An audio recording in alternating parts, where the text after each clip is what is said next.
Apa yang mau dijanjikan oleh para calon itu, sehingga masyarakat itu cerdas dalam memilih. Di suatu provinsi yang mayoritas muslim, yang mencalonkan diri sebagai gubernur itu perempuan. Jadi bagaimana menurut pandangan masyarakat itu adanya politik identitas yang dilakukan di Jawa Timur ini?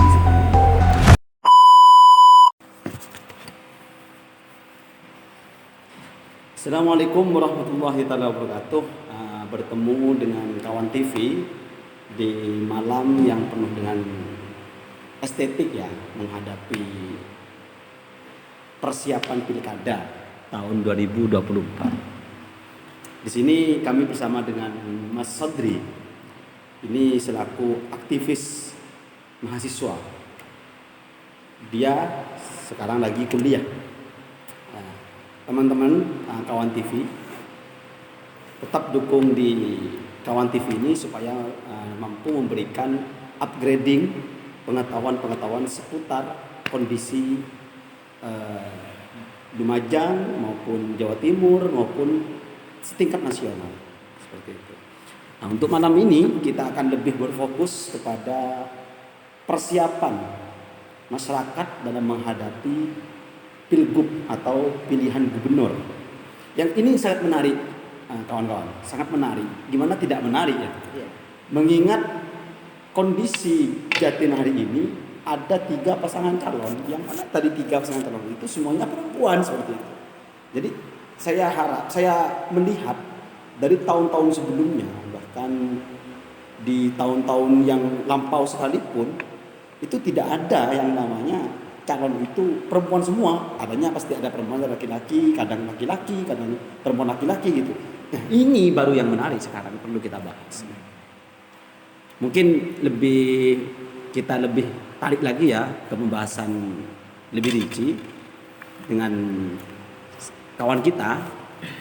Bagaimana Kak Sodri terkait kondisi Jawa Timur hari ini dalam menghadapi pilgub atau pilihan gubernur.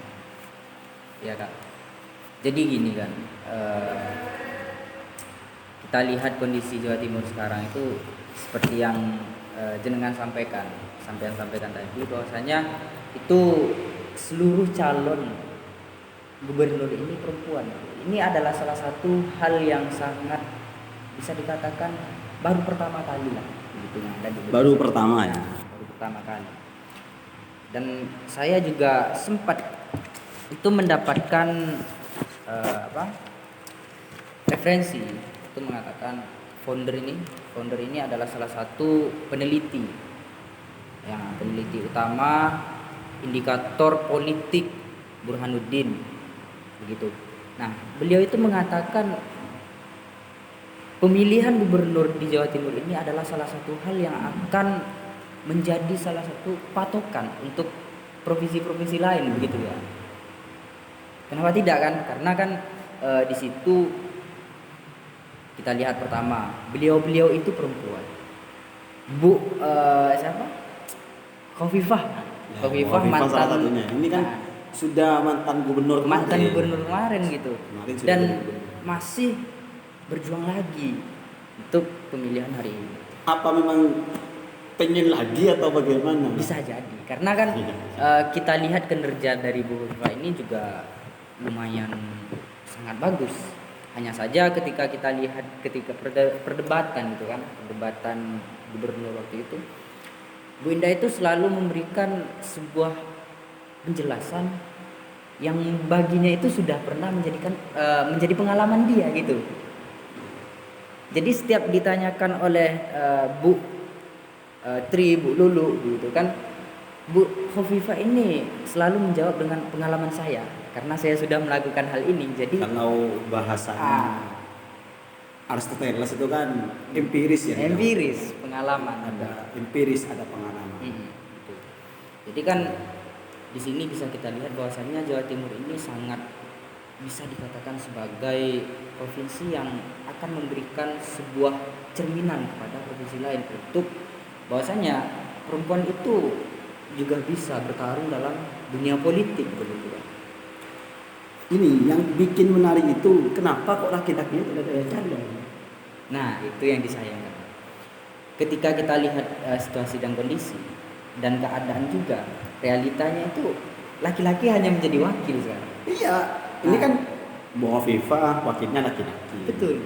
Terus siapa lagi? Bu Risma ya wakilnya juga laki-laki. Laki-laki. Bu Lulu juga begitu Laki-laki pun juga. laki-laki. Jadi saya sebagai laki-laki gitu kan, ya juga merasa kayak kenapa harus diwakil gitu kan. Jadi ini yang perlu kita bahas juga. Apa alasan kenapa di Jawa Timur ini sampai memiliki sebuah pemimpin yang hanya perempuan semua? Kemana laki-lakinya? Sangat menarik sekali. Terus ini lagi Cak Sodri, apa yang mau dijanjikan oleh para calon itu sehingga masyarakat itu cerdas dalam memilih. Sekarang kan banyak dari masyarakat itu memilih sesuai dengan isi kantong seperti itu. Iya. Isi kantong berapa maka masyarakat akan memilih seperti itu. Betul. Apalagi dulu saya tuh sangat doyan kalau ada bom-boman seperti itu. Amplop berapa yang paling banyaknya saya pilih seperti itu. Untuk mencerdaskan masyarakat itu, apa sih yang bikin menarik dari ketiga calon ini? Jadi menurut pandangan dari Voltur tadi, itu pasti setiap calon itu sudah memberikan sebuah janji yang dimana janji yang sudah pernah dilakukan dan janji yang belum pernah dilakukan. Yang akan mau dilakukan. Yang akan dilakukan begitu.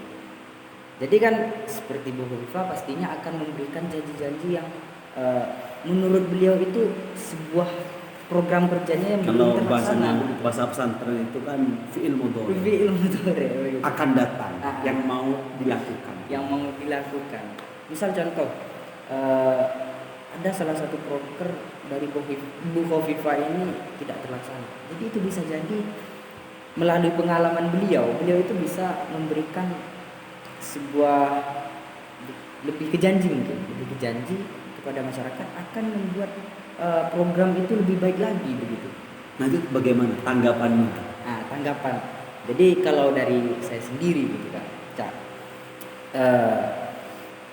itu bisa saja. Dan saya malah lebih sepakat.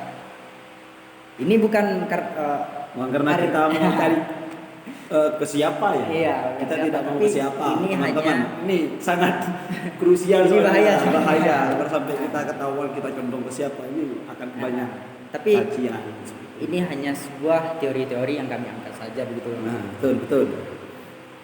Jadi menurut pemahaman saya itu boleh-boleh saja, dan malah ketika seseorang itu sudah melakukan sebuah hal atau sebuah pekerjaan, pastinya itu sudah memiliki pengalaman. Dia itu sudah memiliki pengalaman, entah itu dalam segi kinerjanya tersebut, entah dalam segi pengatasan masalahnya itu begitu. Jadi kan ketika seorang Bu Hovifah ini melakukan proker yang belum terlaksana mungkin di tahun periode kemarin, itu bisa dilanjutkan lagi. Itu saya sepakat saja. Dan bagaimana dengan calon-calon yang lain kayak Mbak Lulu, terus Ya ini Mbak Lulu ini saya sendiri baru dengar soalnya. Ya Mbak Lulu. Yang saya dengar itu, yang saya tahu itu ada Bu Hovifah selaku mantan gubernur kemarin, ada Bu Risma gitu kan. Nah, ini Bu Lulu ini bagaimana tanggapannya? Jadi karena mungkin Bu Lulu ini adalah salah satu pejuang perempuan juga gitu. Ya. Pastinya beliau juga memiliki intelektual ataupun pengalaman-pengalaman yang sudah beliau lakukan sebelumnya. Nah, jadi mungkin kalau dari segi persiapan untuk Bu Lulu ini menjadi calon seorang gubernur, itu mungkin saran harus benar-benar dipersiapkan karena musuhnya ini orang yang sudah berpengalaman gitu Pak. Iya. Apalagi sekelas Bu Hovifah. Sekelas Bu Hovifah Yang sudah menjabat menjadi gubernur. Jadi benar-benar harus dipersiapkan dua calon yang benar-benar siap melawan Bu Hovifah begitu. Saya yakin mungkin masyarakat Jawa Timur tentunya khususnya itu kan juga mayoritas muslim gitu kan, muslim dan identik dengan seorang pemimpin laki-laki gitu kan. Iya. Yang saya apa ya, bisa dikatakan agak menjadi sebuah pertanyaan besar juga, di suatu provinsi yang mayoritas muslim, yang mencalonkan diri sebagai gubernur itu Perempuan semua. Itu kan sebuah, Apa ini merupakan sebuah kemerosotan atau bagaimana? itu pertanyaan besar. Ya mungkin bisa jawab ya, para Nah. audien bisa jawab di komentar. Silakan kawan-kawan komentar, mungkin ada lagi kan. Ini lagi Mas. Sekarang ini kan marak-maraknya terkait politik identitas. Politik identitas. Apalagi setingkat Jawa Timur ya. Jawa Timur itu kan banyak para santri atau Betul. banyak pondokan. Istilahnya manut para kiai seperti itu. Sehingga permainan politik identitas itu sangat komprehensif. Seperti itu Mas. Jadi bagaimana menurut pandangannya sampean itu adanya politik identitas yang dilakukan di Jawa Timur hari ini seperti itu? Ini mungkin menurut pemahaman saya, ketika kita melihat sebuah celah, pasti kita akan mengambil peluang itu. Nah, di Jawa Timur ini peluangnya muslim, Ya, santri, mayoritas ya. kiai, gitu kan? Mayoritas muslim. Yang dikatakan politik itu keuntungan, bukan begitu kan? Nah, keuntungan Sesuatu yang perlu kita perjuangkan. yang perlu kita perjuangkan, karena itu hanya keuntungan, itu adalah keuntungan. Kalau boleh saya ngutip di sini ada Mas. Hmm. Di buku ini kan ada bahwasanya kata jargon Harun Mas itu kan Nah, kebenaran itu berawal dari sebuah kepentingan seperti itu. Jadi itu. sesuatu yang dianggap penting dan itu akan kita perjuangkan itu benar menurut buku ini seperti itu. Mungkin itu sih. Ya bisa. Jadi menurut pandangan saya sendiri itu silahkan saja, tapi jangan sampai merusak moral dari santri tersebut ataupun dari masyarakat yang mayoritas muslim. Apalagi sampai membawa nama-nama yang mungkin menurut orang-orang Islam itu sangat penting, seperti Habib atau Ya. Intinya silahkan saja menggunakan politik tersebut, tapi jangan sampai merusak moralnya begitu. Ya, betul. Jadi sangat menarik. Ini gak selesai sekarang Mas, berbicara soal politik ataupun persiapan pilkada 2024 ini, karena melihat kondisi Jatim ini kan calonnya perempuan semua. Jadi gak selesai malam ini, mungkin bisa dilanjut malam berikutnya juga ya. Mungkin ada sedikit paparan apalah gitu untuk teman-teman kawan TV ini Mas, terkait persiapan pilgub. Jadi sedikit dari saya, Sabri Muhammad Nur, mungkin dari kawan-kawan penonton dan juga masyarakat Jawa Timur khususnya, ataupun yang melihat atau menonton dari channel Kawan TV ini, kawan-kawan silahkan memilih sesuai dengan pilihan kawan-kawan begitu. Jangan sampai ada intervensi dari beberapa pihak yang menguntungkan pihak tersebut, karena ini adalah sebuah pilihan yang benar-benar dipilih oleh masyarakat, hati nurani begitu. Jadi jangan sampai hati kita itu diikut campurkan dengan sebuah materi begitu. Mungkin sedikit itu ya. Ya, sedikit tambahan, jangan sampai super ego kita dikalahkan oleh ego kita, seperti itu ya kira-kira. Ego itu harus diturunkan, super ego harus dikuatkan. Karena menurut Jagar Habril Mas barusan, kebenaran berawal dari sebuah kepentingan, seperti itu ya Mas ya. Mungkin cukup dulu Mas ya, cukup dulu untuk malam ini. Mudah-mudahan ini sangat bermanfaat bagi masyarakat ya, masyarakat Jatim khususnya. Karena kami juga dari Jatim, kami juga akan memilih dari ketiga para calon ini 3 perempuan terbaik se-Jawa Timur, kira-kira seperti itu. Pasti di antara tiga ini pasti ada jadi gubernur, Mas. Pasti. Gak mungkin ada nomor 4-nya, gak mungkin. Nggak mungkin. Karena sekarang calonnya cuma 3 seperti itu. Betul. Kalau nggak Bu Risma ya Bu Hovifah, kalau nggak Bu Hovifah ya Bu Lulu di antara Bu Lulu. 3. Jadi jangan sampai karena gara-gara 3 yang berbeda dari kita, jangan sampai kita malah merusak hubungan persaudaraan kita. Betul. Gitu. Harapan ke depan kita harus lebih sehat lagi. Mungkin hanya itu dulu Mas ya. Oke, siap. Nah, selamat malam untuk para pemirsa semuanya. Kita lanjut di malam-malam berikutnya. Allahumma waffiq wa Assalamualaikum warahmatullahi wabarakatuh.